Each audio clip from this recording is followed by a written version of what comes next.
Hello and welcome to the Warhammer Podcast, episode 141. I'm your host, Brad. This is my co-host, Eric. How's it going? And today, because we have to talk AOS, I think we need an expert. So let me use my Tzeentchian powers to AOSify us and summon up someone with some more expertise than me on this subject.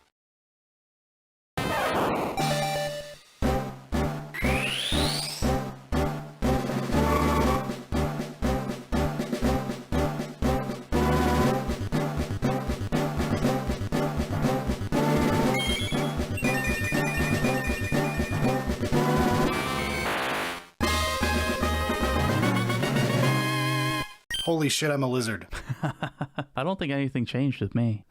You look exactly the same. But now we have access to a man of infinite knowledge, Mr. Vince Venturella. Hello, everyone. I hope everybody's doing well. I came over here. I heard some amount of discussion about Age of Sigmar, and so immediately teleported in. This should be exciting because, we've started doing some AOS stuff a little bit more with the new edition, but yeah, we're definitely not experts by any stretch of the imagination, so good to have a guest on. Yeah, and I figured if we're going to be covering the painting difficulty of every faction, there's no one better than a man who has painted them all to guide us through this. I have painted quite a few. So without any further ado, let's jump in. Sounds good. So before we actually jump in fully, maybe we should have just a basic intro for you, Vince, because a lot of our audience is probably 40K oriented, and I'm sure they've seen and heard of your stuff because it gets shared around a lot. But do you want to kind of talk real quick about what you do? Yeah, so I am Vince Venturella. I host Warhammer Weekly every week, which is an AOS show. We've been doing it now for almost 10 years and never missed a Wednesday. January is our 10-year anniversary. And I've been playing Warhammer Fantasy in some form or another and then into AOS since 1998. So quite a long time. I am a very old man. Excuse me while I slowly crumble to dust. But I am also a painter and I teach people on the internet and in real life on YouTube under Hobby Cheating. If you've ever watched a Hobby Cheating video, that's me. That's my brilliant branding and using a word that YouTube doesn't like to promote. So that's really good right away from the beginning. Winning. That's what I'm doing. I was kind of wondering about that when there were some changes, but Yep, but here we are. We're stuck to it and married to it, so hence that's what it is. I'll swim upstream for my entire life, but that's okay. But yeah, I love painting. I've painted, as you said, a lot of armies. I own 21 painted armies. But in general, I love painting. I compete in painting, and I also like painting whole armies and think it's just really fun. Sounds like a perfect expert for being able to talk about how difficult it is to paint different factions of AOS. The vast majority of these I have some quite intimate knowledge of, yes. I have either painted them directly as a whole army or a skirmish force or something like that. There aren't many models in the AOS range I haven't painted at least some of. Most of them, many of. Some Skaven ones 45 different times. You're not wrong. There are, in fact, certain of these armies I've actually painted more than once. So how about that? All right. Well, to start us off, let's get in with something very baseline. You want to talk about Cities of Sigmar? Yeah, sure. So obviously Cities of Sigmar, you would think in a lot of games it would be sort of the intro faction. I suppose coming from the 40K world, this is a bit like the Imperial Guard. You're everyman, which by the way, I was a Guard player first when I played 40K. That's what I played. I love tanks. But anyways. Based. Tanks rule. So you'd think this is the sort of same concept of the everyman fighting nightmares and demons, but those often seem like they could be good starter factions for a new player, a new painter, something like that. As per usual, they are not like this. Cities is right away going into the C tier, into the choke tier for me. Now, it's important to understand that this is a really big faction. So this consists of a lot of new human stuff that just came out and is brand new. I mean, within the last year, brand new, which are fairly overwrought figures with a lot of complexity. Yeah, it's definitely a step up from a bunch of the old stuff that exists in AOS. That's right. And your cannons and your steel helms and your pony people, all of those things, they have so much detail and things going on. Boy, are they exhausting. Now, at the same time, this faction also contains some of the oldest plastic kits in the range. So that is to say, there's a bunch of Dark Elves hanging out in here. Very funny looking old Warhammer Warhammer Fantasy dragons, as well as like a bunch of weird, very silly looking spearmen and swordsmen and stuff like that from the Dark Elf range, as well as the ancient dispossessed. So this is the dwarves who just got their crossover in the old world. Basically one of the few forces that truly exists in both worlds completely. Now I will say those two sort of sub parts of the army are easier to paint. That is to say, the dwarves and the dark elves are much easier to paint than the New Cities people, but your force is probably going to be a mix of all of it. And so as a result, it's got to stay in choke tier because the humans also are often some of the better stuff and which will probably lean the most on in most of your lists. So you're going to have an uphill road. And it doesn't help that Cities is a pretty hoardy army to begin with. Like, there are very cheap units that have a lot of complex models. Yeah, you're exactly right. So, you're going to want, units of 20 steel helms or 10 of the cav or, 20 executioners or whatever. So not only does it have high complexity model to model, but it also has quite a large number of them. So it's not that I would tell you to never do this. This isn't in the lowest tier, but I would tell you, you better mentally prepare yourself for a tough row to hoe when you're getting into this, if this is the first thing you ever paint. So you get into it expecting to paint like 4 steam tanks and you're just like, oh no. It's more than that. It is more than that. There was a brief period at the end of third where the all steam tank army was really good, and this is before they released the new models. And boy, I would have put it in a different tier then. Yeah. All right, so before we go into Daughters of Khaine, real quick, do we want to discuss what the tiers mean here? I'm happy to give my thoughts on it. Absolutely. I'm basically giving you the final answer for where something lands in the tiers, so it's best if everyone knows what you consider each tier to be. So in my mind, the primary thing we're evaluating on here is sort of the ease of paint, especially to a new painter. That's number one criteria. And that's why up top, you got your paintbrush liquor approved, very easy. No matter where you are, you can get into it, you can have a good time. And importantly, have it look decent. You won't feel bad about what you did. And that matters, because I think you want to have those hobby wins when you start out. If you start something and it's really hard and then you get done and you feel like it looks like crap, I don't know if you'll ever do a second army. The next tier down, level up, that's where it's probably got some ease to it, but at the same time, it can continue to grow with you. There might be some elements that are slightly more complex, or there might be just ways that you can continue to flex with that army, and so it'll grow with you for a long way to go. The slap chop airbrush tier, that's for when the model is just like, it's boring, middle of the road, it's not too complicated, it's not too easy, but it takes well to a lot of those kinds of techniques. So it can be a good speed paint, but there's going to be bumps in the road, as it were. It's something that you might not have long-term love for painting. It's something that'll be easy when you're new, but it's not something where you love going back to it when you're more skilled. So like doesn't have like an infinite ceiling to just keep going. Then you got the choke tier where the aforementioned cities of Sigmar landed. That's where you're going to choke on all the detail and bejangles and baubles and doodads and other overwrought nonsense that the sculptors have put into things. I know many of the GW sculptors, and they're good people. They love what they do, but boy, sometimes are some of these factions just way over the top and punishing to us poor painters for everything that is packed on there. So that's what this tier is. When it's kind of like, it's not as though conceptually it's that hard, it's just it's overwrought, right? And you will just choke on it because you'll be like, oh good, another 16 tiny bags to paint. Yeah, let's do that. That sounds great. So kind of like the Chaos Trim tier. Yeah, the Chaos Trim tier we had in 40k of it's 14 hours later and you're still painting 10 guys' shoulder pads. That's exactly right. By the way, the Chaos Trim did extend here. The Chaos Gods are truly powerful and mighty, and no matter what realm they occupy, they will always force their people to have the most fabulous edges on their armor.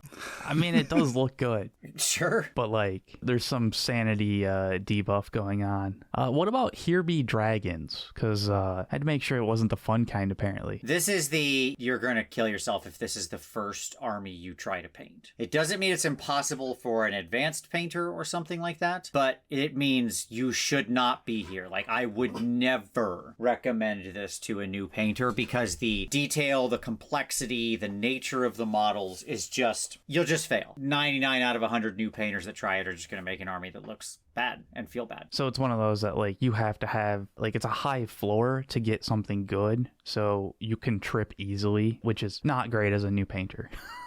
That's right. Well, how about Daughters of Khaine? We've got all the snakes and bows and stuff like that. Yeah, I love Doc. So I have a thing for women that want to murder you. That's sort of a well-known thing. Hey, me too. We're all Midwestern men. Weird. Yeah. So Daughters of Khaine they're an interesting army because what are we dealing with here? Not a huge number of units. They can be a little elite, which is nice. So you're not dealing now in their current incarnation with just like, you're not painting 90 witch elves anymore or anything like that, or 90 Sisters of Slaughter. You often tend to be painting more of the snake ladies, which are a little more elite, come in units of 10. It's all right, but they're a little more complex. Now, ultimately, this army is still going to end up in choke tier, and I will tell you why. Okay. Because they have the thing that is the most frightening to all new painters. The thing that is the hardest to resolve. Skin. Large, flat areas of skin. Soft skin. Not big, rippling muscle dudes, right? Like, if you've got big, rippling muscle dudes, you could be a new painter, put a skin tone on it of any kind you want, do some kind of wash, and you're like, okay, I did something. Yeah, it'll like flow into the cracks and crevices of the abs and all that stuff, and it'll be like, yeah, okay, that works. That's right. Whereas the ladies, they do not have that situation. They are thin, lithe models. And so as a result, it just becomes this really, really difficult paint over. You're still going to have to paint 20, 40, maybe 60 witch elves or Sisters of Slaughter. And then you're going to need to do 10, 20 snake ladies. And they're actually quite complicated. They have a bunch of skin up top and different complicated belly scales down below. And that's not even talking about the queen of the faction herself, Morathi. I was going to ask, how difficult do you think like the scale parts? So the back side of it is pretty nice. You can just kind of dry brush. The front side is often where you trip up because again, it's just more large flat areas. Like sort of the more texture, the easier an army becomes because it takes better to concepts like dry brushing and washing. But Morathi herself is like a big, giant, really, really beautiful model. Yeah. And she's taken in a lot of lists, not every list, but she's a pretty common piece. Also, she's probably the reason you chose the faction, so you want to be painting her. Yeah. And what's going to happen here is you're going to catch yourself on like the snakes or most importantly, one of the cauldrons. So this is the other element to the army. In between Morathi and the snakes are the cauldrons. And the cauldrons are sharp, spiky, weird mixes of vehicles and elves and everything all bouncing around and blood. You'd think they'd be easier than they are, but here we go. So ultimately, I think they're probably in the choke tier as well because of that skin most of all. So, I mean, do you think that there are any like cheat ways of doing it? Or is it just like, yeah, even if you go in, you're probably gonna have a rough time? There could be. This is I'll say right now, it just is a very lengthy army to paint. Yeah. It takes a long time. There's not that many ways to cheat because they have so many different things going on. You also have Khaine, by the way, who are like bat ladies with big bat wings. And so now that's another whole thing we've got to introduce, right? And they are kind of like, they need different techniques a little bit as opposed to just being like, oh yeah, it's just all of the same thing. It's tedious and forever. Yeah, it's very hard to apply one consistent strategy to them. And that's ultimately, to me, what makes an army not very new painter friendly, right? You know, your classic example, Space Marines, like if you figure out a slap chop or an airbrush or a zenithal thing with Wem or whatever, you can kind of apply that to all Space Marines. They may have more or less doodads that you then go back and paint over, but conceptually it works. This, not so much. That's the challenge. Okay, how about Fyreslayers? We were just talking about skin. And rippling abs. That's right. The Fyreslayers need to drop right into paintbrush liquor approved. Really? With that much skin, huh? Oh, because let me explain why. I'm gonna let you in on the secret that you wouldn't know if you haven't played AOS with these models. So let's talk about these tiny naked babies with beards. Okay. Okay. True. So the Fyreslayers are one of the silliest armies in the game. I truly despise their aesthetics. Hey, you and Brad both. Yeah. but they are one of the easiest armies to paint. And let me explain. Because they benefit not only from having the Ripley dude muscles, right? Where you can just like base them in some kind of skin tone and then wash it and it comes out like, yeah, okay, cool. It looks good enough, I suppose. But also their skin has these runes in them because that's part of their lore. Okay, like, yeah. Inset into their skin, which when you also just like turn them gold and wash them, it makes it look really good, right? And most of the model, like I'm sure on screen you have a Fyreslayer model. It might be a baby with a beard. Exactly.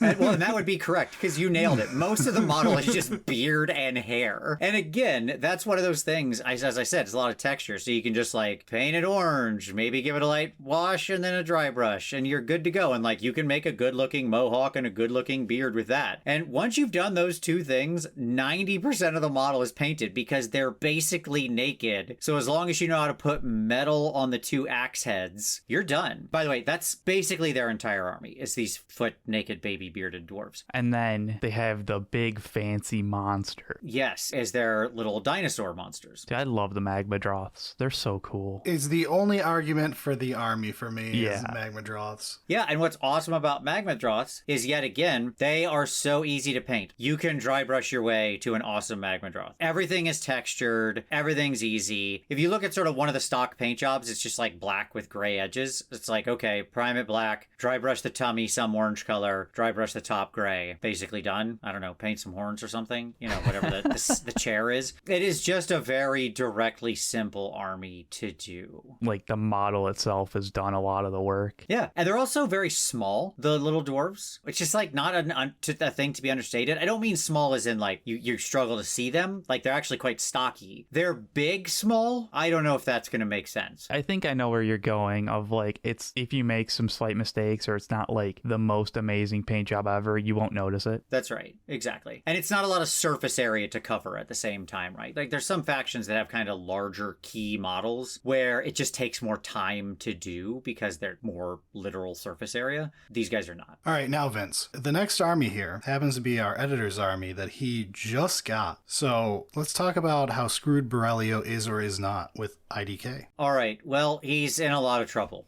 So we're not talking about, play style, but the reason I mention it very quickly is because IDK have one of the highest skill floors in the game. That is to say, they're one of the hardest armies to pilot, but they also have one of the highest skill ceilings. They are really, really strong if piloted by an expert player. The reason that I say that is to say it's funny how sometimes things move in tandem because their painting is much the same. Now, I do go back and forth here, I'll be honest, with these guys. Because with Idoneth, there are a lot of cool sea monster things that you can kind of do some fun colors with and experiment. But ultimately, whether you're talking about the basic Namarti. Lots of bare skin, live bodies. Yes, they don't have the like rippling muscle syndrome. They tend to be more like lithe thin guys and gals, right? And then you go up from there, you've got your Achillean guards. So this is like your eels, your sharks. It's a lot of people. It's a lot of filigree on the armor, a lot of detail on the armor. They are still elves, and elves always mean complexity in painting. Elf equals complexity is like a Warhammer truism, right? Well, because you gotta be fancy, and how else could you be fancy other than having like fancy little things? Filigree, leather straps everywhere. Yeah. Tiny little gold emblems jammed into everything. That's exactly right. And that is these guys 100. Don't forget the gems. Gems everywhere. Oh yeah, gems. So many gems. I hope you love painting gems. We're almost to LRL.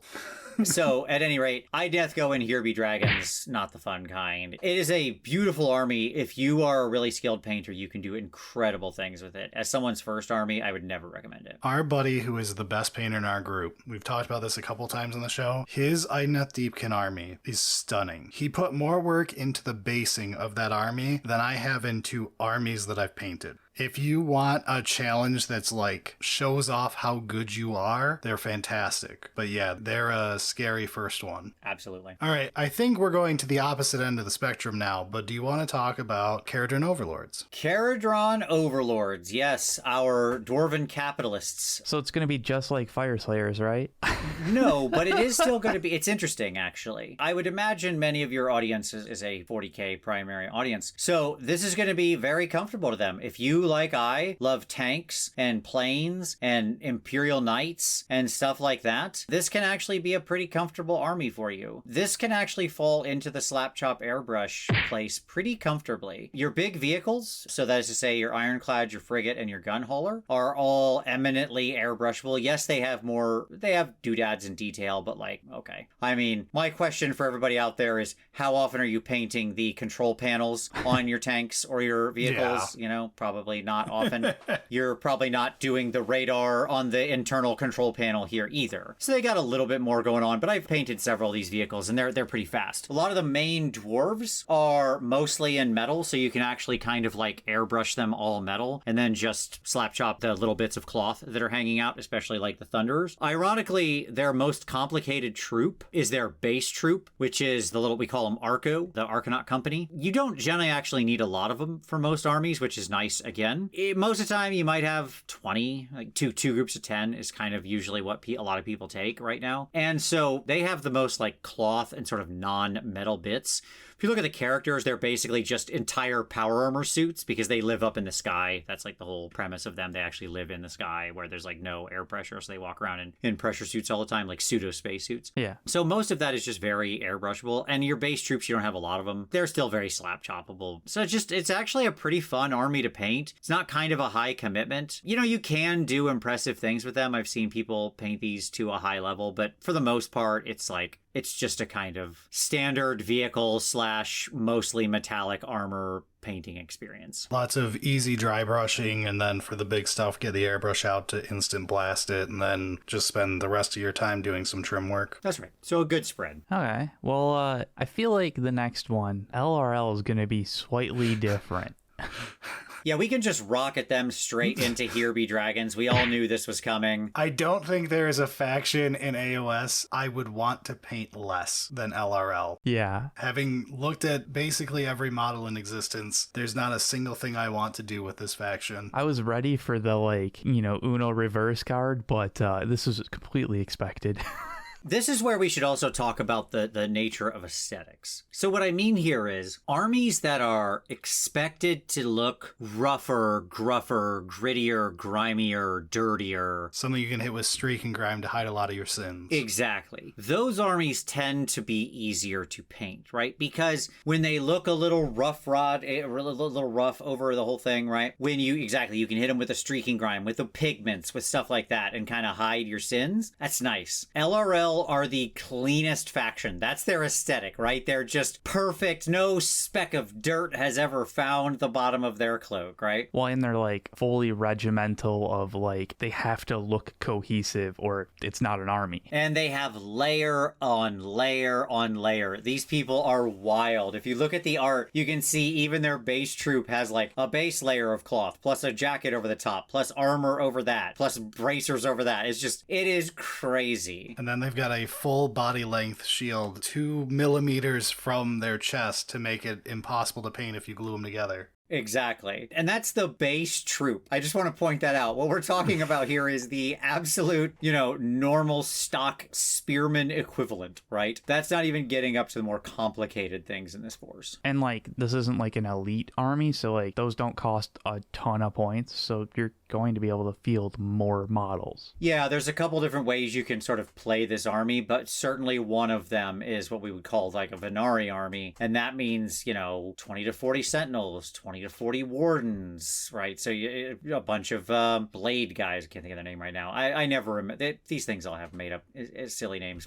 The bold greatsword guys. Yes, the greatsword guys, exactly. And then, even when it gets to your big models that are more elite, your Cow Mountains, so that's Alarith or Avalinor, the Stoneheart King, even those things are just crazy. They have chaos trim level trim work on every single panel, and they're a solid foot tall model. Yes. Yes, and I don't know if you can actually see in the image that's on the screen, but that armor itself has recessed filigree that is super shallow all throughout. So it is just a nightmare. Like, everything about these guys screams turn back now. And like you said, it is one of those of it can't just be like a dirty, quick look kind of thing. You have to really go in and hit those filigree or it won't look complete. I mean, the army looks so cool in my opinion when it's done. But like, yeah, here be dragons. Honestly, going between AOS and 40k, if we were to do a big super list, this is the thing that goes beyond Genestealer cults. Because it's like, what if Genestealer cult complexity on top of being an ultra clean army where there's like no cheats allowed? That's right. It is the worst of either game.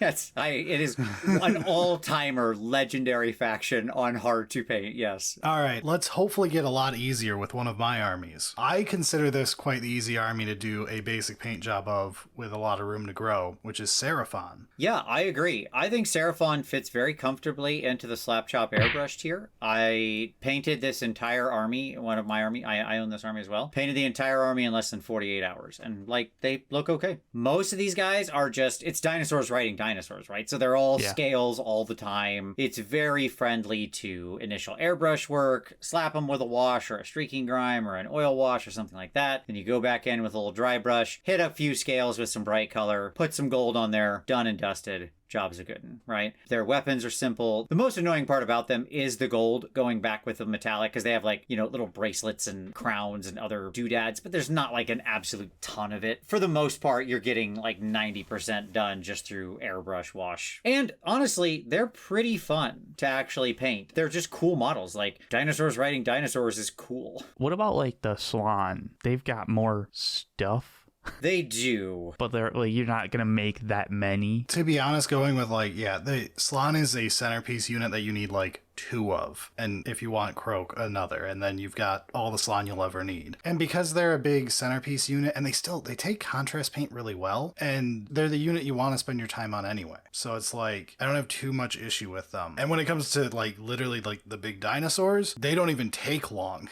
They're large centerpiece models that are also a joke to paint. Yeah, and what's cool about them is they're like, take the Stegodon, for example. That's actually a really easy model to sub-assembly in like the best way. Yes, the top pops on and off. Exactly. It is a straight up down. I've got 4 of them right now, half painted. The top is literally just you slap it on at the end after you're done painting. And that's what's awesome about it. That is a big thing. That's really nice when you can do it. It feels like the paint, like the sculptor actually knew what you were going to do with the sub-assemblies, and so made it easy to do. Croak himself is intimidating just because he is so big and so complicated and has so much going on. But I'm not going to hold the singular sort of impressive centerpiece against the faction. There's no guarantee you're ever going to use Lord Croak. There's plenty of other big dinosaurs you could use, and they are way easier. Even the Slann himself is way easier, but like the Kroiger, the Saurus, the Skinks. I forgot you call them Kroiger. Absolutely. I had to bring that to your audience. Are all just unbelievably quick and fast and fun and easy. I feel like if there weren't like other large cool models, you could be like, well, the one big cool one is going to be a problem. But like you said, there's so many other large, exciting things to look at that like are going to be easier that, all right, makes sense. Pretty easy. Yep.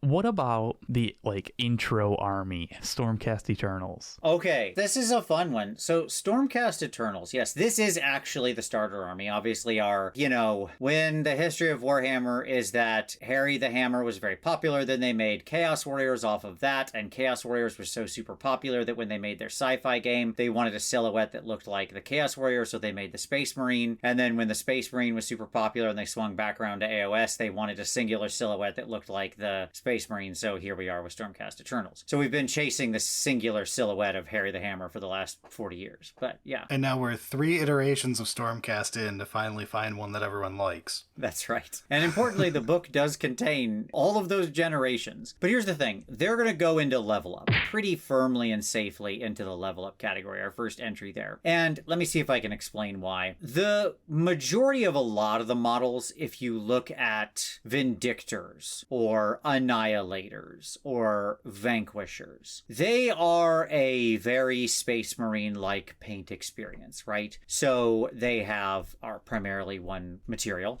armor. Some of them have little cloaky cloaks or tabards or something like that. I was like, that's not unexpected for Space Marines. And you're generally going to paint all of that metal or something a color, and then you're going to paint their shoulder pads some different color, right? Like almost all the color schemes are just like Space Marines, where it's like one color for the majority, and then your shoulder pads and maybe your cloak or your tabard or something like that is different. Yeah. Most of your heroes in this force are just foot dudes or ladies. Let's just say they're just people, right? Yeah, they're just like fancier. Yeah, they're just fancier, right? So again, it's not bringing in some huge complicated centerpiece. It's not that they don't have any. They have Krondus and Crazy, or Karzai is his real name, but we call him Crazy. Crazy. It's been crazy since he came out. Yeah. And yeah, those are big dragons, but actually, again, they're a relatively fast paint because they're mostly just dragon skin. So it's just airbrush and so on. It's the same as with dinosaurs. Anytime you have a big scaly model and that's about it, they take dry brushing really well. They take contrast paints really well. They airbrush nicely. Like any trick in the book works on that model. That's right. And whatever isn't scale on Krondus is just his little metal pauldrons, which is what you've done on the rest of your army. It's like 10% of his total fig. And then most of your special characters are something like Bastion Carthalos, who's just a big guy. Just a bigger guy, but he's the same. It's the same model. He's just taller,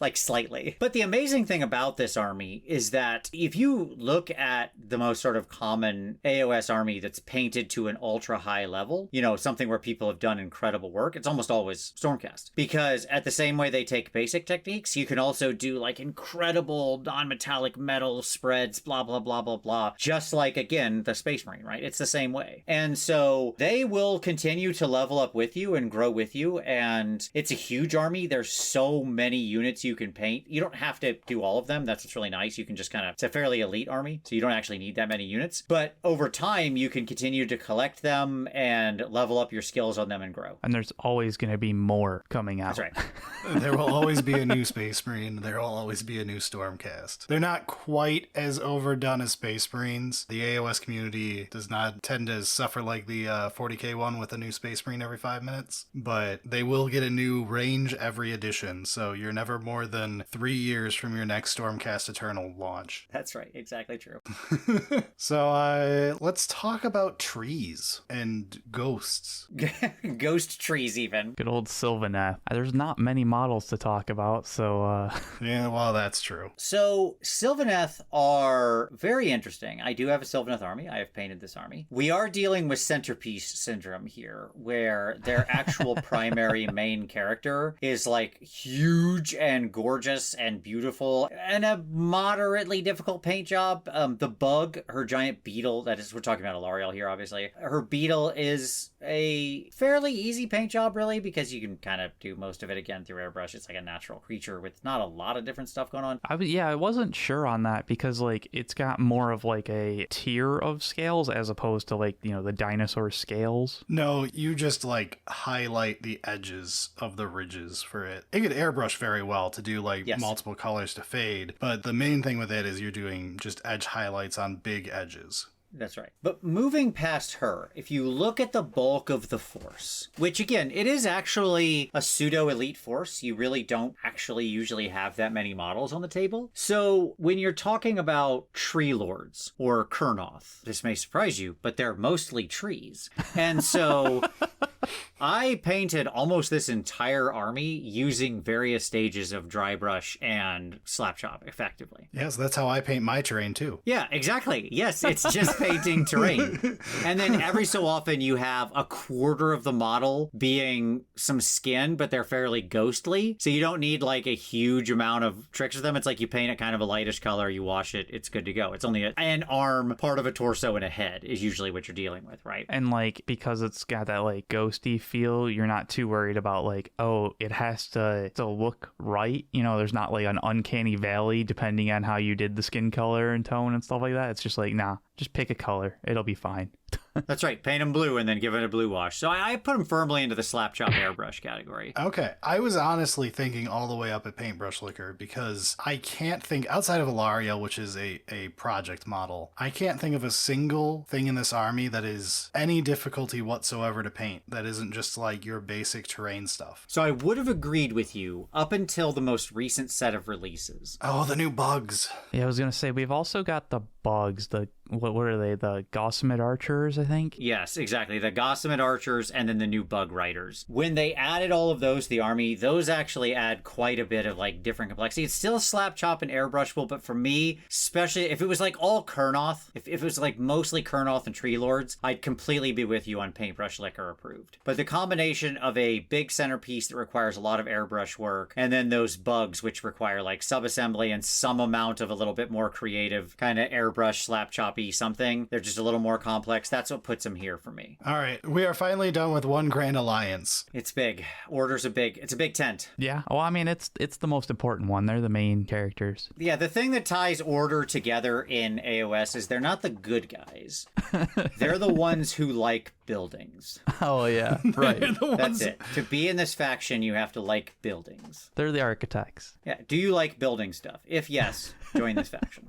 Also, Sylvaneth is here. Oh, you have to like this. You have to like buildings and breathe. And breathe. Okay, let's move on to death with start with Flesh Eater Courts. Vince, talk me out of getting the coolest model in AOS. Well, I don't know which model you mean when it comes to Flesh Eater Courts, but I assume you're talking about the big bad boy at the center. Usharan. Yes, they're Mortek. The big Oosh, as he's commonly called. No, Flesh Eater Courts is just instantly rocketing into Paintbrush Liquor approved. This is another army I have done in a weekend. I think I did this one actually 24 hours. That was really recent. I love this army. It is wonderfully fun and easy to paint. You can be dirty and bloody. It lets you play with like crazy blood effects all over the place, right? Yeah, I was just gonna say, like, out of everything, this one seems the best and most forgiving of like, yes, oh shit, I put paint somewhere I didn't want to. I mean, that was according to plan. At least in death, absolutely. 100%. It's the one that I distinctly remember when the refresh came out. I watched the hobby cheating of you doing the oil painted, the Bat Riders. I don't know what they're actually called. The oil painted ones of that looked so fun. If I can ignore the super ugly basic zombie guys and just go with all of the more noble part of the army, God, that just, it looks like such a fun paint job through and through. Like the models are complex, but in like forgiving ways, if that makes sense, where like it absolutely does. There's a lot of different materials, but all of them can be done using the same types of tricks. They have a lot of detail that will absorb anything you want, so you can do a lot of contrast if you're very new, or you can get into doing some oil blending stuff once you're later in. It's so good looking to me. And they can be rusty, crusty, grimy, bloody. So if you screw something up, it's just like, oh, okay, that's where blood spatter goes later. The process is naturally very forgiving. They're very fun. Again, yes, Big Oosh is, he's a big boy, but he himself isn't that complicated. He's a little Furby. Most of him is just fur with some skulls in it and stuff because Warhammer. Yeah, unless we do your standing him up pose that you did. Yeah, I had to complicate my life a little, but the reality is it's just, it is the definition of a Paintbrush Liquor approved army. Wonderful starting army. And as a side note, pretty fun to play too. All right, how about Nighthaunt? I heard you like ghosts. Bedsheet ghosts. Yes. Yo, dog, I heard you like ghosts. Yeah, we can slide these right up next to the FEC, right there into Paintbrush Liquor approved. Yet again, you're talking about an entire army of... Now, it does tend to be somewhat numerous in the number of models you have. There is a concern about Horde. I was going to put it into slap chop / airbrush just because it is 9,000, slight exaggeration, but not by much, of the exact same model over and over again, no matter how simple it is to paint it. This is true, but I don't know that there's a more... I've taken so many new painters through painting this army, okay? And they feel so good about themselves. Yeah. That's why I think it belongs here. I was gonna say, this is the kind of thing that like I feel most super new painters are gonna be like, I can do that. And then it like actually works and it's gonna be like, oh hell yeah. That's exactly right. The techniques of these guys. First of all, most of the figs are only half a fig. Let's just start there. Because most of them don't have legs. Shoulders. Yeah. Yeah, so basically cut the models in half, count comparatively to other armies. I guess you're right. And yet again, they can be rusty, crusty kind of things, right? Their weapons can be all rusted out and stuff, so you get to play with fun effects. You just slap on, some, rust from Dirty Down or whatever. And they just paint so very fast. It's crazy how fast these guys paint. Through a myriad number of techniques. Through, as you said, through Slapshot, through Airbrush. But also you can just, dry brush this entire army in basically a weekend. I mean, it is a wild experience, and truly, again, just one of the most new painter-friendly armies. Yes, you need a decent number of them, okay? But it's not that huge. You'll end up using 10 of the Hex Wraiths, so your ponies, and then you need 3 20s of other troops. That's most of the time going to be your army. But what if I want to paint 4 black carriages? Right. Then you will need to figure out how to actually maneuver that army, because it's so far hanging off its base you can't actually charge into combat with people. Your mini is also a catapult. Yes, exactly. And to their credit, their centerpiece is actually really easy. So the centerpiece of their army, other than the carriage, which actually is a somewhat complicated model. Yeah, so Lady Olin. Lady Olinder, yes, exactly. She's just a ghost lady who's a bedsheet floating around, right? She's okay. She's not exactly a complicated paint job, so cool. So we're halfway through death already. Let's talk about the AOS Necrons, Ossiarch Bonereapers. It's an army of armored skeleton man. I can't see a difficulty with painting them other than I know you can go hard if you want to. Yeah, these guys are interesting. By the way, I think the actual equivalent I would make for them isn't the Necrons. I would actually say this is probably the closest to Imperial Guard as I understood it. Oh, sure. I'm just saying from a pure aesthetics of it's your undead people who care about you paying your taxes. They are very much about you paying your taxes. Yes, they take it very seriously. So these guys are interesting because I do think they are somewhat friendly. Your main centerpiece model is just 5 people standing together on a dais, that is to say. And a massive cod piece. Yes. And they are a little more complex than you'd think. So I have painted a decent amount of OBR over time. And the weird thing is they're not skeletons in the traditional sense. Yeah, they're exoskeletons. They're skeleton as armor. Exactly. And they do have a fair amount of jangles on them. Now, the advantage is they do still, a lot of that stuff does have texture. These guys are very heavily textured. They're Death Riders. If you look at the actual bone horses, they're really heavily textured. And again, take great to washes and dry brushes. Same for the base Mortec Guard. Same for most of their troops, frankly. And they're not actually a very numerous force. You can run them as super heavy Mortec Guard and do 80 of the little boys. But that's unusual. Most of the time, you're actually relying more on a couple units of the sort of elite things and or Death Riders. So the model count here is not super high. The centerpiece is just more people standing around, more human-sized people. But they are slightly different than the bone exoskeleton kind of look. So yes. So I would put them into level up, honestly. I think they're fairly new player friendly, but they do have enough skill testing that they will continue to grow with you and can present a real and interesting challenge and look pretty cool if you really take the time. All right. I think that's a solid place to put them. Yeah, I guess I could kind of see you start on the basic troops with, figuring out how to do the skeleton exo and then continue to improve it as you continue through the army. All right, but now tell us how easy it is to paint 120 skeletons and 180 zombies to make a 2,000 point list. Okay, let's talk about Soulblight Gravelords. This is a really hard force to place because on one hand, you're exactly right, that sort of nightmare situation you just laid out, right? Of massive blocks. The 3rd edition special. Yes, massive blocks of skeletons and zombies or whatever. That's certainly a way that this army can be. I should mention, you forgot Direwolves. That's actually the current hotness right now as we're recording this. Is true. Direwolves is the more updated reference, but I'm more remembering the 2 years of people complaining about how they were painting their 100th zombie and they didn't have enough for their list. That's right. Yeah, the 120 zombie list was very popular. The worst part about that is I feel like most people getting into the army are not there for the 120th zombie. It's yeah, they exist, but I wanted to play Blood Knights. Yeah, I wanted to play Blood Knights and like cool vampires and shit. I'm here for Chadokar. Yeah. They want to unleash the beast. Yeah, but that's just it. They have so many characters and like wacky things going on. All of Cursed City found its way in here somehow. So there's just like 50 weirdos hanging out in the forest for no reason. Just a bunch of one-off designs. Yeah. It does feel not really cohesive sometimes. 100%. It's so big. It's such a mishmash of like different ideas that stretch all the way back to, and figs, by the way, that stretch all the way back to Warhammer Fantasy days, all the way forward to the most modern and recent figs they've made, right? But ultimately, I would probably still put this army into Paintbrush Liquor approved. And let me see if I can defend that. Really? I'm interested to hear the defense on this. I was okay with level up. This is extreme. The reality is, most of the builds that we've seen for a while now just aren't that egregious number of sort of zombies or skeletons or stuff like that anymore. Sure, that was a more extreme early case of the refresh. Yeah, it tends to be a bit of a mix. Like I said, yes, there's a lot of direwolves, but again, if you've ever painted direwolves, you know that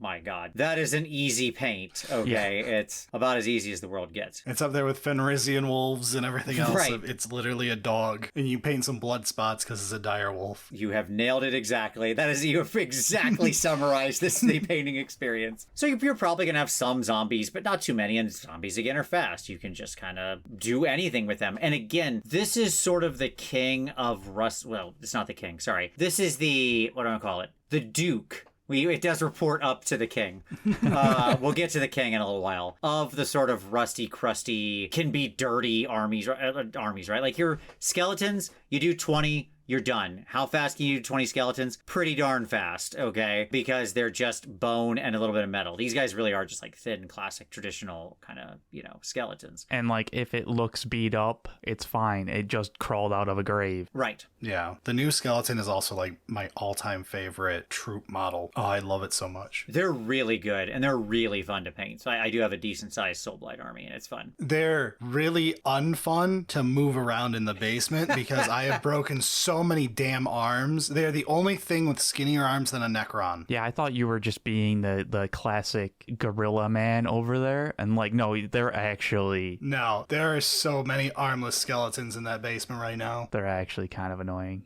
but they look cool. Yeah, and then you might have like 5 Blood Knights, or your Chadokar, or whatever. Maybe a big Vampire Lord, which again, the Vampire Lord on Zombie Dragon, not a complicated paint. He's really not. It's a Zombie Dragon. It could use a resculpt, but... Sure. Your biggest threat is the puncture wounds you're going to get from his upturned wings that are just made to go right through your arm, yeah. But, for the most part, again, because it actually tends to be quite varied. It's an interesting force in the number of options you have available, but they can all be dirty and they all have fast methodologies that work on them. So that's why I slid it up here. If somebody really wanted to take me to task over this, I could fall back to level up, but ultimately I do think this is actually a fun and good and relatively easy army for a new painter. I think they would have a good time and do it and feel good about it. It reminds me of when we were doing the 40k tier list and I had the painless tier where I put Drukhari, where it's like, it technically is an army with a lot of difficulties, but they're all very fun little challenges that all feel very surmountable. You just have fun the whole time through. I think level up is more realistic, but we will keep it in Paintbrush Liquor. He's the expert. I agree. Neither of us have done painting for Soulblight Gravelords yet, so... Now, speaking of models that want to stab you, shall we move into Chaos and talk about Blades of Khorne? That was my best podcaster segue. No, that was me choking, not on your pun, which was very good, but that was on the painting of this army, because that's what you're going to do. Now, Khorne is fascinating because this is... Hey, look, it's Chaos Space Marines. It's the Chaos Trim Zone. Yes, that's right. Now, here's the thing. But also half-naked men, too. You get both. Yes. If you are a Khorne player and you came to this army and you said, you know what? All I want is demons. Forget these stupid mortals. They mean nothing to me. I want bloodletters and bloodthirsters And blood. If it doesn't have blood in the name and it's not a demon, I don't want it. Get it out of here. Okay? You have to add, and it's not a demon, because you hit half of the mortal range with the word blood, too. Yes. So if that's what you wanted to do, and that was it, and like you were really content with that, this would be Paintbrush Liquor approved. Bloodletters, Blood Crushers, and the Bloodthirsters are like so fast and easy to paint. Coincidentally, my over 2,000 points of Blades of Khorne happen to all be from my 40k demons, and thus are all demons. Yes. Combat Patrol Chaos Demons is... Yeah, it's Combat Patrol AOS Khorne 2. Unfortunately, that's probably not what you're going to do with your Khorne army, right? And that means Blood Reavers, Blood Warriors, they're mortals, yes, they still have blood in the name, Skull Reapers. Don't forget about the Wrathmongers or whatever it is. Absolutely, your Wrathmongers, all the characters, Mighty Skull Crushers, I don't know, like whatever you happen to want. And that means one thing, Trim City Population U. The detail on these models, even on the little Reavers, is really heavy. And by the way, the Reavers could not be more of a throwaway troop. You know, you might need 30 of them, and they're nothing. They are like the opposite of points. They're basically 0 points. So you're just going to be in a nightmare painting zone. So I will put this out with the clear thing that, look, if you go pure demons, this is a much easier time. But if you want to actually play Blades of Khorne as portrayed on the cover of book Blades of Khorne, yeah, have fun. You're weak for liking mortals. Yes. Demons are superior. Clearly. I do feel like there is a certain aspect of like picking Blades of Khorne because like they're kind of cool and they're just like, you know, the dumb easy play option kind of thing of like, oh, I'm just gonna charge up the board, easy, GG. It's hilarious that you say that given their history as a tech army. Yeah, but like the idea of Khorne being just run up the board. Yes, it's the reason many people get into the army thinking it will play Gruul Smash, if not Gruul then die, and instead it plays like 5D chess. It's Esper Control, actually. That's it. Yeah. The exact opposite. I feel like this is a similar kind of thing. Like if you've never painted an army at all and haven't like looked into it, you'd see it and be like, yeah, all right, there's some stuff on it, but like it's basically the same as everything else. It'll be fine, right? Because you won't know, oh, I have to actually paint each and every individual part there. Okay. So yeah, it's definitely a problem. But what about Tzeentch, the Lord of Change? The greatest of armies, not the easiest to paint, but also very fun to paint. Do you like blue? So Tzeentch is fascinating. Tzeentch is like the most multicolored of all of the Chaos Gods. Tzeentch makes sense to be the whole rainbow of crazy colors. Yeah, they're Skittles. Absolutely. They taste the rainbow. I agree. Mine are painful on the eyes. You went too far. I went with the most bright and painful color palette you can imagine, and I love them. Yeah, Tzeentch are interesting because, once again, they're sort of another tale of two cities. On the demon side, so your pink horrors, blue horrors, brimstone horrors, which, by the way, ugh. Yeah. There you contrast paint them and be done, chuck them in the bin. It's just the sheer number of them, but they don't all split that way anymore, thankfully. But, you know, they're just little pieces of bubblegum. Same with your little sky shark manta rays. Those are very simple. Flamers, very simple, right? And so on. Well, flamers are like my bane of, I despise that model for having no detail whatsoever. It's folds of random muck. Yeah. Folding in on itself with no... Yeah, it's a demon. Yeah, with no like guide of what the hell I should be painting anything. I despise that specific one model. Which is why they're easy to paint, because it's just like, you can't make a wrong choice. Look at it the other way around. I find the silver lining. I guess, sure. But when you care about it, it tends to piss you off. Sure. The basic troop of their little Arcanite guy or whatever is not that hard. But then the part of it that trips me up a little here is the Zangor. Yeah. Skyfires and, you know, all your disc riders effectively, as well as your Zangor on foot, are quite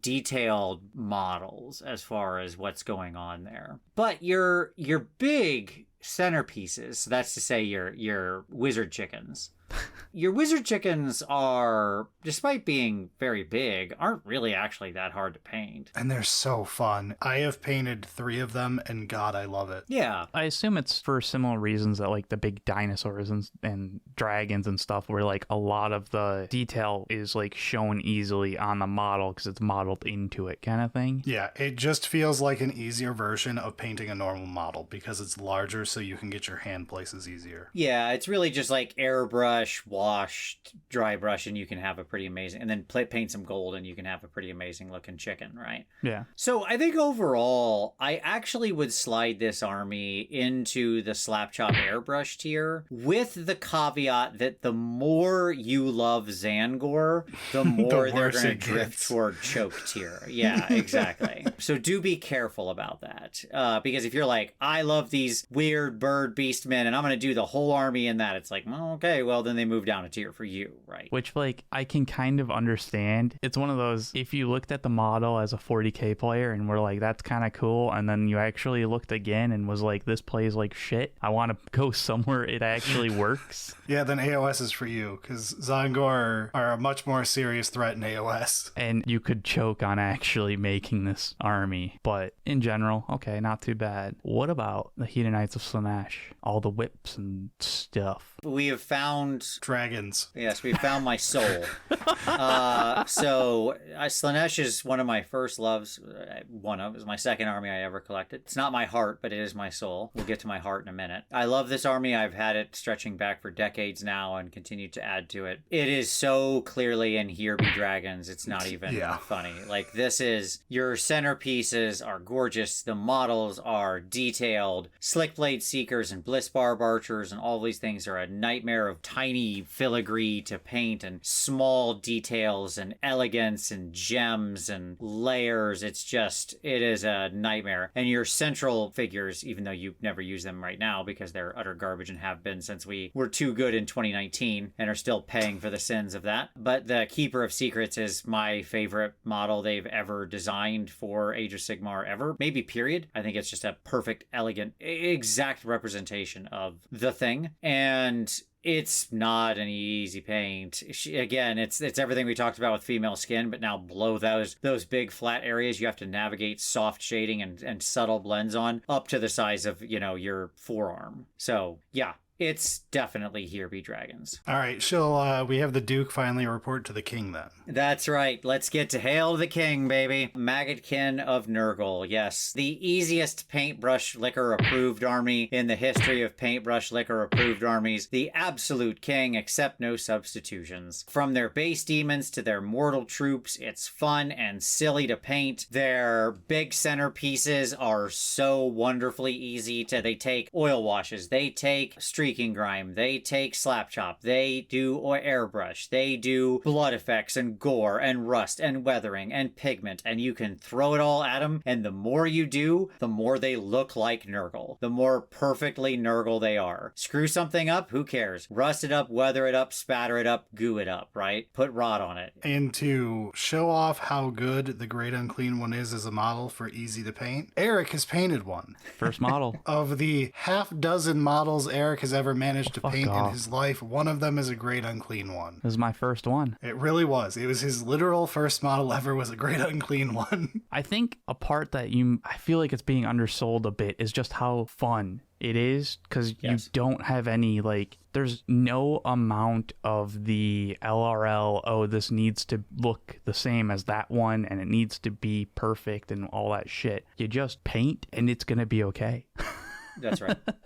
And I will say this for the 40k players in the crowd. There's a big difference between Death Guard and MaggotWIN of Nurgle. Death Guard have very complicated baseline troops with a whole bunch of detail work, and they're not very elite. MaggotWIN has half of it is demons, which just take contrast paint, and half of it is a much more elite, fat-bodied, no real trim to speak of. It's a lot of ends like a Space Marine does at the shoulder. It's not the big chaos trim everywhere. You do still get a bunch of the spare skin and stuff, but it is not like with Death Guard where a lot of the awful stuff happens at the Plague Marine. That's right. Absolutely right. Just because there's a huge difference in how we rate these two, even though they're the Nurgle faction for each game. All right, then, let's move on. It's time for us to open up your chest and look at your heart. That's right. We're at Skaven. Skaven, unfortunately, go straight into Here Be Dragons. Unfortunate.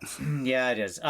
Both of my armies, you'll notice, by the by, now that we've said that. So isn't that doesn't that a statement on my level of sadomasochism? But at any rate, Skaven are the worst of all possible elements save one. They can be dirty and rusty, and that's okay. Like, Skaven are meant to be weird, scrabbly little creatures. But there is so many of them. You know, the road to Skaven runs through 80 clan rats. That's just to get started, and that is not a lot of your army. It's what I joked about with Soulblight Gravelords, but it's just the core identity of Skaven. Correct. And then there's also the overly complicated models. The Clan Scryer amazing tech. They're so cool, but the wires on baubles, on glowy bits, on metal, on wood, with 6 rats hanging off it. That's, yeah, I think you just pretty perfectly described the more complicated Skaven models. I should also state this range is huge in a negative way. Like, you often need to select across a lot of the range to have your army function. So it's not as though you can just like, well, I'll just play this one thing. That's usually not actually possible. You like need a bunch of different weapon teams because things go up and down. Like, what has been good in this army is so varied over time that you have to almost, like, my Skaven army is right now that I have painted is something like 12 or 13,000 points. And I'll still sometimes not have enough models that I want to use. right. It's something that in a lot of how we would review an army would be seen as a positive of something where you can go super deep on this army. If you want to be a one faction person and you want to have, 10k plus points of a single faction, Skaven's a great one. Like the infinite replayability. But when it comes to painting difficulty, you've got to have a well-rounded set of skills. There's also been like eras of models. Yeah, they've been mostly refreshed now. At least all the worst offenders have, to my knowledge, unless there's one or two still hanging out. There is one. There is one very notable one left. Oh, the Abomination. Well, he's bad, but yeah, he's terrible. I hate him. The Hellpit Abomination. The Hellpit Abomination, but he wasn't even what I was referencing. I was referencing Night Runners, who are still the plastic monkey rat kit that came out in Mordheim originally in 1998. One of the first plastic kits ever made. That's the thing, is like most of it is all newish and they kind of work together, and then there's those, and it's like, that's a different army. And by the way, they're in your list almost automatically. Yeah, those like, Night Runners, so it's even worse. That's from a different game, right? Yeah, you're almost compelled to use those terrible models because they're so essential to how the army currently plays. It's not great. It is cool how much you can do with Skaven, but you have to, which is the problem. Yeah. I guess let's round out Chaos with Slaves to Darkness. Let's go back to choking. That's right. That's exactly correct. You nailed it. It's the choke tier for S2D. You will paint 3 Varengard and then want to die. I mean, this is Chaos Space Marines. I do agree with Borrelio, who is unfortunately not recorded right now. STD, not S2D. I'm an S2D man myself, but whatever you like. Yeah, this army, like Chaos Knights, the Chaos Warriors, all your Iron Wall, as it were, you're exactly right. It's just Chaos Space Marines, right? But then it's also a massive army. Like, there's a lot of other stuff going on. Because if you want to run the Dark Oath side of this, i.e. the Barbarians, then you're into, well, I hope you like painting a ton of them. And the refreshed sort of Conan the Barbarian-esque inspired models, they all look good. They look great. But they're so varied. And like, it's not that you can't use some simple techniques on them. You can, but gosh, do you need a ton of them, right? Like, you're going to be, again, back into that 80, 100, 120 range if you're trying to go straight into that thing. You either die by detail or die by mass. There's no easy out within this army. Your centerpiece model is one of the biggest, most complicated models you can paint in Archaon. He is, like, beyond huge and, a very detailed model. Obviously, as the Grand Marshal of the Apocalypse, he should be. It makes sense. And the kind of one that like you look at and go, yeah, that one's gonna be a lot of time. It is indeed. I've painted him twice. I have 2 Archaeons. Oh. I have a Tzeentch Archaeon who's riding a 3-headed dragon because I modeled him after the original, the Warhammer Fantasy guy who rode the Chaos Dragon. And then I made a Slaneesh one and called it Archael because I used Alariel and converted her. Oh, that's sick. Yeah. She's riding, and the head has been replaced by, of the triple heads of the Chaos Gods, has been replaced by the Mutalith Vortex Beasts slavering tentacle maw. So That's cool. pretty fun. So needless to say, you're going to choke on it. It's definitely not a starter army. A lot of filigree, a lot of detail, or a lot of mass. It's just complicated, which is a shame because Chaos is pretty cool, but it's a perfectly fine second or third army. So just maybe get your feet wet, get your footing under you, then move on to the S2D. And if it's your second army, you also have like more time to like actually spend on a bunch of the stuff. You're not like trying to rush like, oh, I want to play. You can play your first army. So like take the time. But that moves us into destruction. All right, well, we're about done with the episode then. We don't need to talk about orcs or anything. No. No orcs or goblins. No one cares about any of that. So, I guess, Vince, before we get into the one faction currently in the middle of splitting into 2 factions, we can talk about the 3 factions that are still stuck in one faction together. Yes. Let's do Gloomspite Gitz. This is a complicated answer to give, okay? I would expect that. Yeah, given the army. Should we split it into 3 answers and no one should do the Spider Riders? They don't count. We all know they don't exist. All right, so here's the simple answer. The way that these are played right now the most competitively is so unbelievably simple as far as the models go, because it's like 18 trolls and 2 big trolls, so it's 20 models. Let's go, Troggoths! I was like, it's Brad's fun. Yeah, they're so fast and so simple. I love them. Now, the other 2 main legs of the stool here both suffer from the same thing, which is just mass. There's nothing complicated about goblins. Like, that is to say, whether they're walking around on foot or riding little angry red beach balls. Just like there's nothing complicated about rats. Yeah. It's just sheer mass. Now, I mean, with the rats, as you mentioned, you have like wires and technology and all of this, right? Goblins just have a cloak and a dagger, maybe a shield. Right. But much as 80 clan rats. Yes. If you're doing an all squig list, like if you're going to do an all squig list, that could very easily be 80 squigs plus herders for each herd, plus riders, bouncers, plus a ball and chain squig in the center. And I'm not sure we're at 2,000 points yet. That's how crazy that is. That is a lot of figs, right? Like, we are easily into the 120 to 140 figs you're painting for an army space if you go for like either of the high mass troops. And like, even if they're not difficult, that's still a lot. They're not as easy as floating sheet. That's correct. Yeah. If we're going to be generous to this army, I would put them in slap chop airbrush. I don't even think that's fair. I don't think they could ever go above choke. I would accept that. I just think that for here's what I'll say. Let me define it this way. I'll do the opposite of what I did with Tzeentch. Let's put them in choke tier. Okay, just because you're gonna get on that. With the asterisk of, if you're into Troggoths only, then you can go all the way up to like Paintbrush Liquor, very easy, super elite army. That's right. And at best, if you're really clever with your like slap chopping and you really do want to focus on like the bounders and the riders, you could get yourself into a smaller number where it's not as bad. So there are opportunities, there are outs. That's what I'm saying, right? You have off-roads to get you out of that choke tier, but if you take the path of pain, that's where they live. And the path of pain is the coolest path because they get loon bosses and shit, man. It is pretty cool.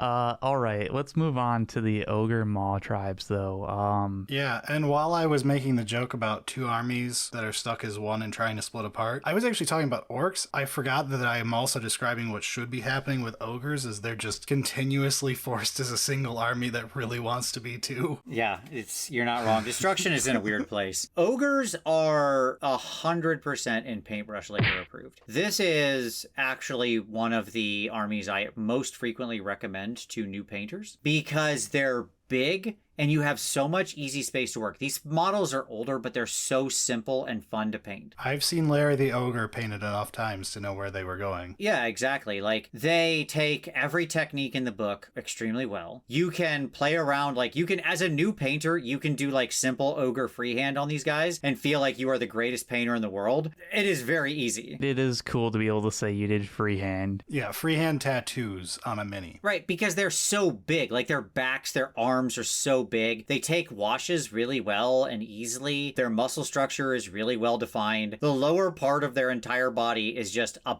gut plate of metal and some pants, and then black boots. I feel like a lot of that is because they're older models and they just don't have all the tchotchke shit on them. No, 100%. And by the way, if you move to the other half of the army, to BCR, they're big monsters. You get very fun big models just like Seraphon. Exactly. Are like furry, big mammoth things that, again, paint really quickly and easily, right? So the guys on top are easy. The actual creatures are easy. They're a wonderful army. Perfect for new painters. Yeah, it's a shame that they're kind of not very good right now as we're recording this, but hey, that's all right. You'll still have fun painting them. I've watched enough Halo in my life that I don't know if that's ever been true.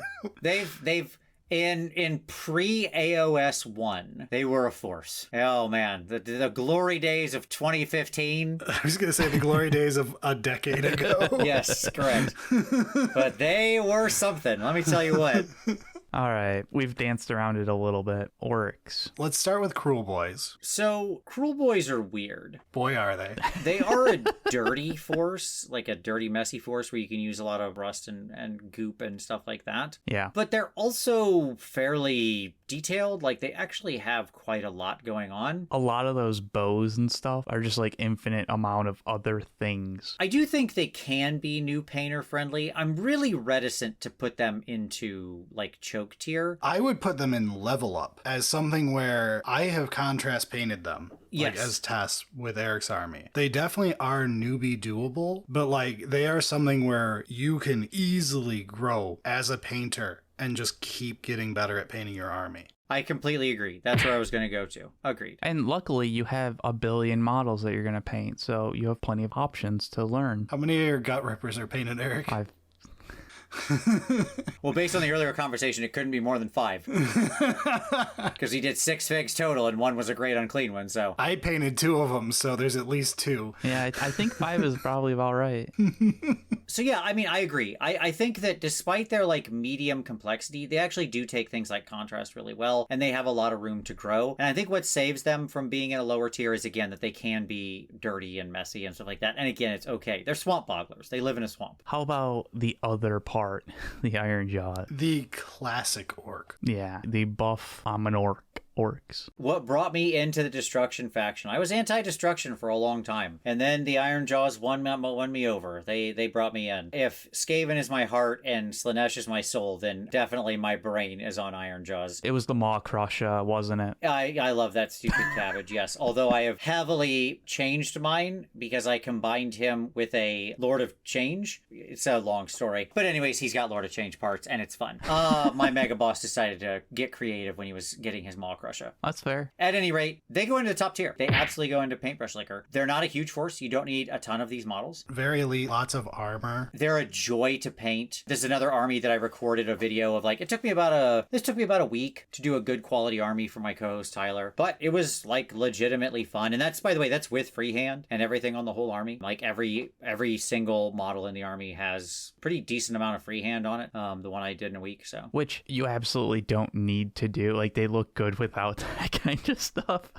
It isn't one of those like, oh, it's gonna look boring if you don't add more. Like, they've got enough detail. They do. And like their armor is made for dry brushing. Like when you dry brush their armor, it brings out all those little, like, the sculptors purposely created all these like raised hammered parts that just like pop when you do that technique. So yeah, 100% in Paintbrush Liquor. All right, we've got one last one. Imperial Knights. The big boys. We've got Sons of Behemat. Yeah, I think they're either going to go into slap chop airbrush or level up. I personally would put them into level up. I think that's fair. I would put actual knights from 40k in airbrush tier as like it's a yes, no, do you have an airbrush? And then it's a fun project, but they're very mechanical. Mono skill, mechanical, lots of, you can obviously go hard on any model, but like there's a line where you expect all knights to look. Whereas Sons of Behemat, because it's flesh. That's right. And lots of like customization compared to a knight where it's just big guns on metal. But like the actual, what you want to like drape over their arms, or if you want to try custom sculpting something for their clubs. The kits are also super fun and have a ton of optional bits and bejangles and things you can choose to put on or not, leave it off. So you get to set your own difficulty level. As long as you don't want the legs to be different whatsoever. That is correct. They will always be the same.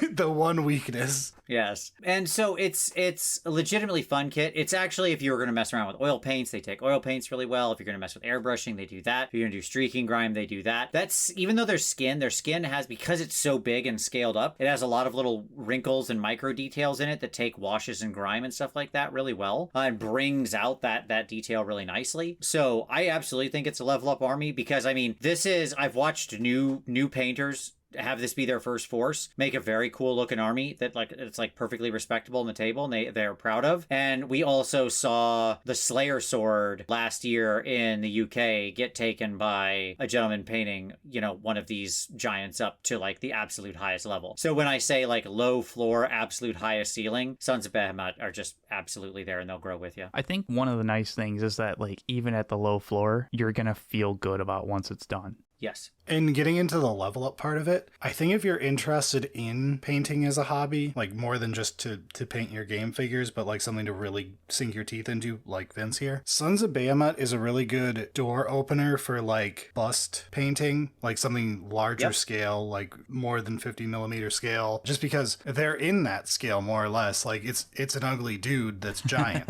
Yeah, it's just effectively a human in 92 millimeter scale. Yeah, 100%. Right. So it gets you more into different scales of painting, and that's where a lot of your first, from what I've seen for people, a lot of your first big attempts at doing nice skin shading and stuff will happen at larger scale, and then bring it back with you to a smaller scale again to try doing it on something like your elves, just because it's a lot easier to work in a higher scale, larger scale, bigger big. Yeah, the biggest boys. Yeah, there you go. I mean, overall it's a pretty nice list. It shows it's not fairly even, but a little tilted towards the bottom. Like there's actually quite a lot of very new painter friendly armies in AOS. So it's great. Just like with 40k, just don't like chaos if you want to have an easier scheme. Yeah, basically. Chaos and elves, the two of them get together. Yep. They share a mutual love of filigree. Yeah, I guess hopefully this was helpful for anybody, just thinking about getting into AOS, but let us know if you disagree. And if you're in AOS and want to get into 40k, we have our own 40k paintbrusher tier list. There'll be a link or something like that. And I'll give one last note here of like, just because the army you like is in a more difficult tier doesn't mean you shouldn't do it. It's just a warning that this will be a difficulty for you. It's not impossible to have your first thing be Slaves of Darkness or Skaven.